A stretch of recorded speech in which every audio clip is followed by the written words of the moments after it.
So you're in the market for a 90s JDM Japanese sports car. Preferably something turbo, and preferably something with a lot of potential. Let's be honest with ourselves. The Supra and Skyline, for most of us, is just kind of out of our price range. The 3000 GT is cool and all, being twin turbo, V6, and all-wheel drive. There's a lot there. There's a lot going on, and maybe it's not your cup of tea. Now there's also the RX-7, which is technically twin turbo. In reality, it's a compound turbo setup. But with the RX-7s, you have the rotary motor, which, being honest with ourselves, the rotary is pretty much just witchcraft going through spinning Doritos and flames shooting out the back of it. Which is really cool. Sounds really cool, right? Well, with the rotary, you really have to have somebody who knows those motors and is familiar with those cars. That's not to say you don't want that with any of these cars I just listed. I would just say the rotary more so, because they are so different than your typical internal combustion engine, especially from the 90s. Now, with all those other cars listed and pretty much out of the way and checked off the list, that pretty much leaves you with a 300ZX.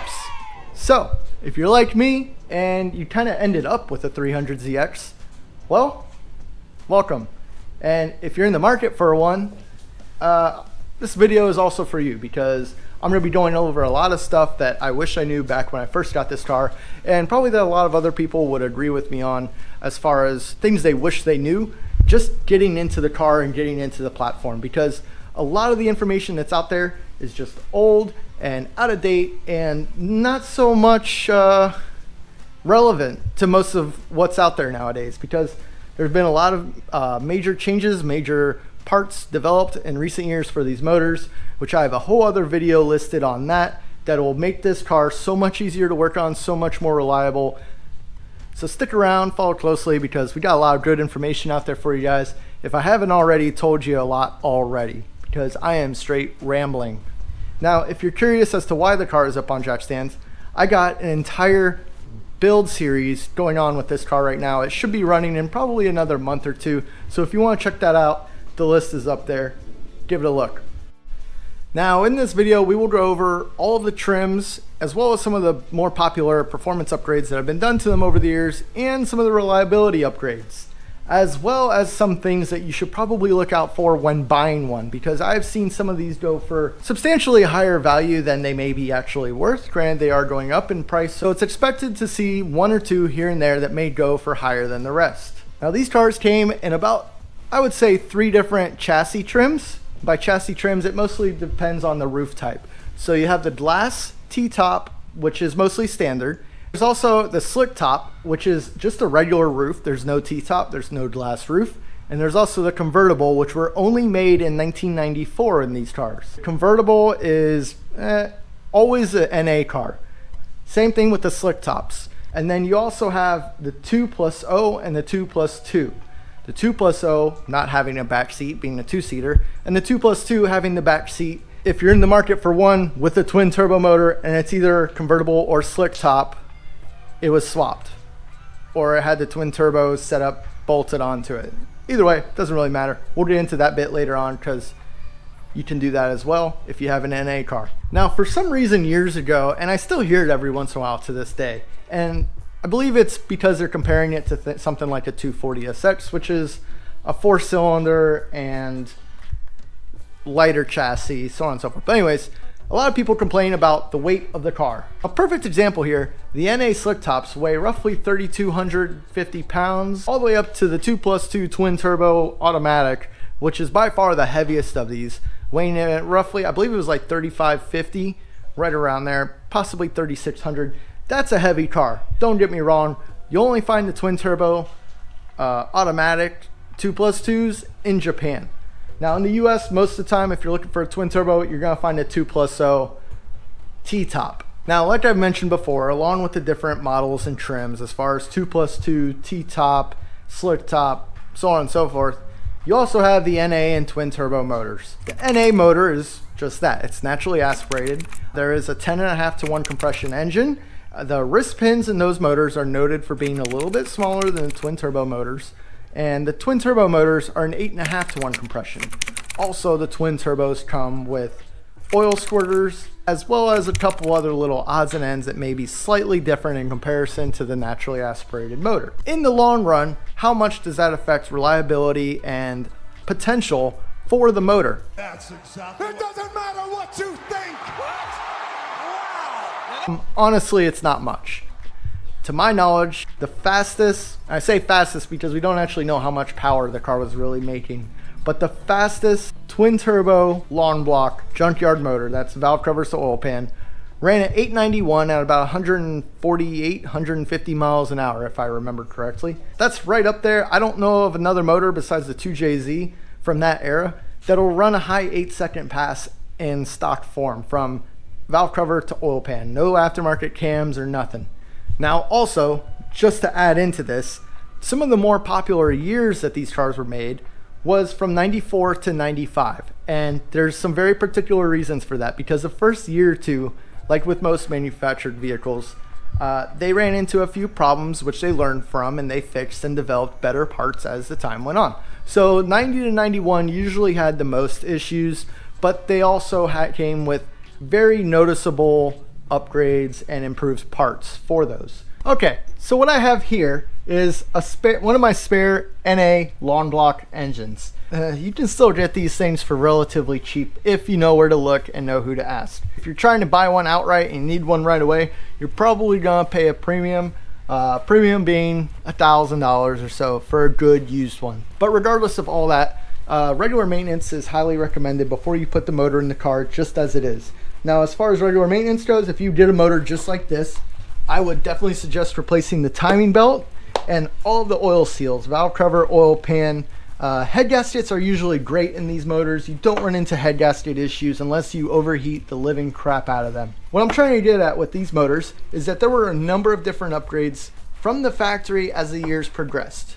One of those things being the PTU, which sits right here. I don't actually have one on this motor, but there was a PTU here. The early styles are known for failing, and there was a service bulletin sent out from the factory which included a jumper harness to go to an updated PTU, which essentially sends power to the coil packs.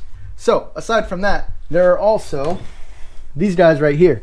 This is a cam angle or crank angle sensor. This is a new style. Has a new style plug, it's round. This is one of the many things, as well as the PTU, that were updated along the way. This is an older style cam angle sensor, which you'll notice there's a Mitsubishi logo right in the middle. This is a new style cam angle sensor. If you look at the connectors, this connector is much more rounded, whereas this one here, if I pull it out, is square. Another big failing point on these motors, which is very common, and if it hasn't happened to you, better find some wood and knock on it. The side feed fuel injectors.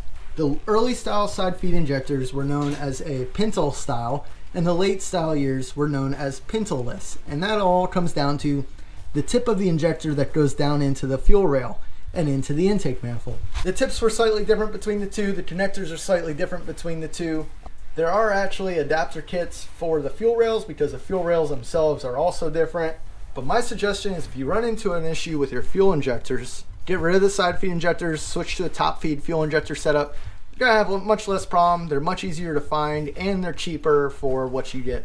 With that said, let's move on. So something really quick to check when you're buying one of these is to see if the EGR has been deleted or the coolant bypass at the throttle bodies has been removed. If you look at this motor, these ports here, this is one EGR port.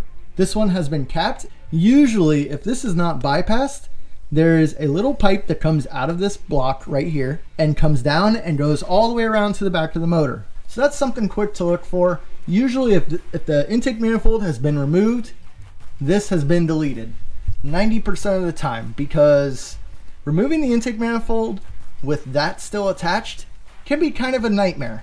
The other thing to look out for, like I just said, was the coolant bypass at the throttle bodies. This one here has been capped. There's actually two ports on each side, if I remember correctly, that just allows coolant to flow through the throttle bodies. It's not necessary, and it never really was unless you lived in a really cool climate. This will pretty much show you guys what the timing components look like on the motor. If you look here, this is a timing belt tensioner. If you just bought the car and you don't know when it was replaced last, I would definitely suggest replacing the timing belt tensioner anyways. just for the peace of mind, because if that fails, you're not going to have a good day. Guarantee you. If you want to get really crazy with aftermarket parts, this is about everything that you could possibly do to the motor from a visual standpoint on the outside. This one has the Brett Dempsey Engineering exhaust cam gears. I've got the billet valve covers from Merlin Machining. We got Polar Engineering R35 coil packs. Now this is the Merlin Machining top feed fuel rail kit. It allows you to use top feed fuel injectors and still sit beneath the intake manifold. It gives you a nice clean factory look. You don't have to worry about these fuel injectors hanging up on top of your intake manifold. Something like that. I'm not gonna lie, the Brett Dempsey Engineering stuff looks really good, and I have owned that kit before as well. But I do like having them below my intake manifold, as it's less I have to remove when I remove my intake manifold. The main things that leak on these motors are the valve covers. If it's smoking and it smells like oil, it's probably the valve covers leaking from the back, or maybe even the VTC actuator on the back of the valve cover here, or even the rubber seals that are on the back side of the exhaust camshaft. Another thing you need to look out for as far as leaks go on these motors is the coolant leak. The coolant lines going from the turbo to the back of the head, there are water pipes in the back of the head that come out where the coolant lines from the turbos tie into. And what happens is these are only held on with RTV silicone seal, and they either leak out of the RTV, or the more common thing is that the hoses to the turbos will get a pinhole leak and start leaking there, because they need to be changed out, I would say, at least every 10 years or so. With these cars, there was a lot of extra parts that they were, almost want to say, testing out just to see how it worked on this car before going forward with it. So with that, there was quite a bit of redundancy that was shoved into the car that doesn't need to be there. One of those things was a clutch booster. I'm sure you're all familiar with a brake booster. Well, this car also had a clutch booster to provide a nice smoother feel with your clutch pedal. Now that pretty much covers everything to look for when getting a 300ZX as far as the motor goes. Also, 300ZX headlights. Can't forget them, gotta mention them, can't help it. Lamborghini used these headlights, here they are. If you didn't already know, now you know. They all share the same transmission with slightly different bell housings between NA and twin turbo, and the transmission gearing is actually the same.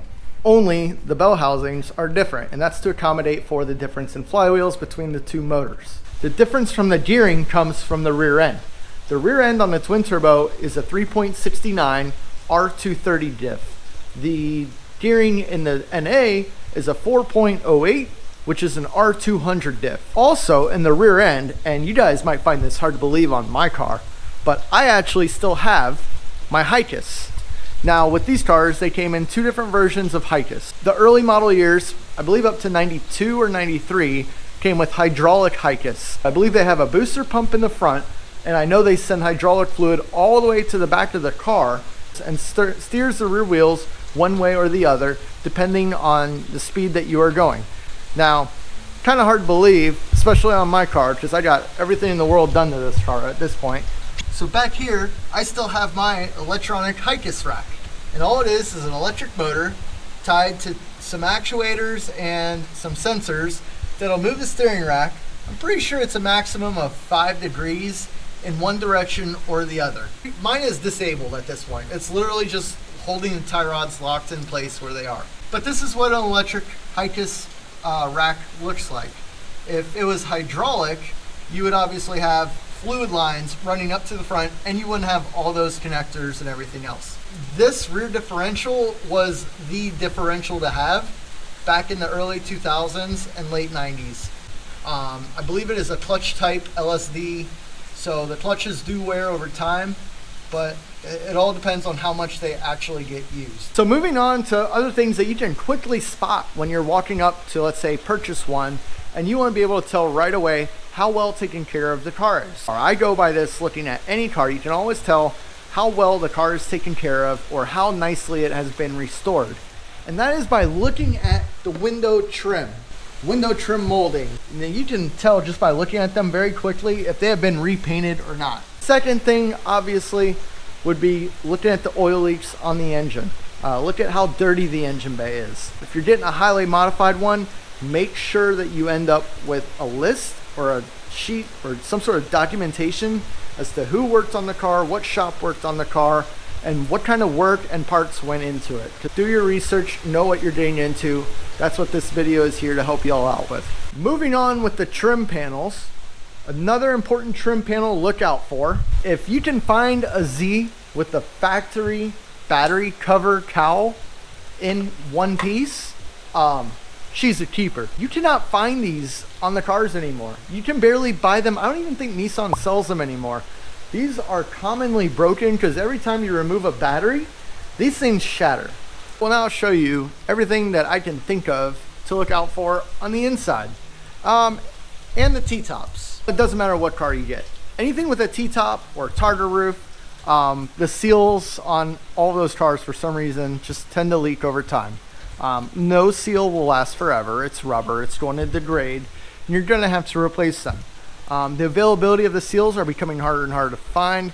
There is a couple companies out there that do make aftermarket seals for these cars. I believe it's Blaster Z actually. If you look up Blaster Z T-top seals, you should be able to find something with that. Now for the interior, another thing, major component that always breaks on these. Actually, there's a couple components in the interior that breaks, and I have personally dealt with it myself. I'll just give you the number one thing that breaks most commonly, and that is these pods right here. So this one here breaks all the time, as well as this one here. This one has seen the most action from myself. It is, I mean, this thing's in rough condition. I really just need to replace the entire pod. I got it taped on, like it's rough. Black tape works the best. This is actually Tessa tape. It holds up really good. Doesn't leave a sticky mess like electrical tape. It's just not something I want to spend my money on. I'd rather spend money on the car running great and getting nicer engine parts and components. Now, as far as the seats go, the factory cloth seats actually hold up really well. The leather seats hold up pretty decently too, but a 30-year-old car, you can expect the seats, if they're leather, to look pretty rough. So another part that's prone to failing, besides the two other ones I just told you about, is the T-top latch cover. This cover, it's probably going to be okay if it's never been attempted to be removed. But if you try to remove it or anything of that sorts, or it gets loose and starts wiggling, it'll probably get brittle and break like this one did. There are plastic ones that are being remade. You just gotta know the right people. Expect these to be broken, expect the climate control pod to be broken, and expect the window switch cover to be broken. There are a couple spots on the car that are very prone to rust. Number one, and this is the one that got me, is the T-tops. Now, if the car's been repainted, you may not even know it, or you may not notice it to begin with. But look, keep an eye out for any kind of rust around the edges, the corners, the inside.